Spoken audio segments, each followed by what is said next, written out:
ఈ వీడియోలో Suzuki Brezza అదేవిధంగా మహీంద్రా 3XO గురించి తెలుసుకుందాము. దీంట్లోని ప్లస్ పాయింట్స్ ఏంటి, మైనస్ పాయింట్స్ ఏంటి అని చూద్దాము. బ్రెజాలో చూస్తే ఇది కొత్తగా ఫేస్ లిఫ్ట్ వచ్చింది. మంచి యాడిషన్స్ కూడా ఉన్నాయి. ఫస్ట్ నాకు నచ్చింది ఏంటంటే 5 స్టార్ సేఫ్టీ ఉంది. తర్వాత 1 లీటర్ టర్బో పెట్రోల్ యాడ్ చేశారు. పాత ఇంజిన్ ఉంది కదా 1.5 న్యాచురలీ యాస్పిరేటెడ్ పెట్రోల్ ఇంజిన్, అది కంటిన్యూ అవుతుంది.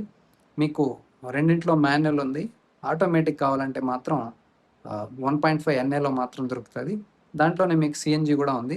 ఇప్పుడు వెంటిలేటెడ్ సీట్స్ కూడా యాడ్ చేశారనమాట. దాంతోపాటు కొన్ని సేఫ్టీ రిలేటెడ్ ఫీచర్స్ కూడా మంచి ఫీచర్స్ యాడ్ చేశారు. ఇది ప్లస్ పాయింట్స్. మైనస్ పాయింట్స్ చూస్తే 1 లీటర్ టర్బోలో ఆటోమేటిక్ ఇవ్వలేదు. సిఎన్జిలో ఇప్పుడు బూట్ స్పేస్ వస్తుంది కానీ స్పేర్ వీల్ తీసేశారు. స్పేర్ వీల్ అన్నింటిలో తీసేశారు, నాట్ ఓన్లీ ఇన్ సిఎన్జి. ఇదైతే నాకు అస్సలు నచ్చలేదు. అదే మనము 3XO విషయానికి వస్తే చూడడానికి బాగుంటుంది. రైడ్ అండ్ హ్యాండ్లింగ్ చాలా బాగుంది. ఇది కూడా 5 స్టార్ సేఫ్టీ ఉంది. దాంతోపాటు పవర్ఫుల్ ఇంజన్స్ ఉన్నాయి. 2 పెట్రోల్ ఇంజన్స్ ఉన్నాయి టర్బో, చాలా పవర్ఫుల్గా ఉంటాయి. ఒకటి ఎంపీఎఫ్ఐ, ఒకటి టీజీడీఐ అనమాట. మీకు ఇంకా మైలేజ్ ఎక్కువ కావాలి, మంచి టార్క్ కావాలి అంటే డీజిల్ ఇంజిన్ కూడా ఉంది దీంట్లో. మీకు దీనిపైన పూర్తి వివరాలు కావాలంటే నేను ఫుల్ వీడియో చేశాను, దాన్ని ఒకసారి చూడండి.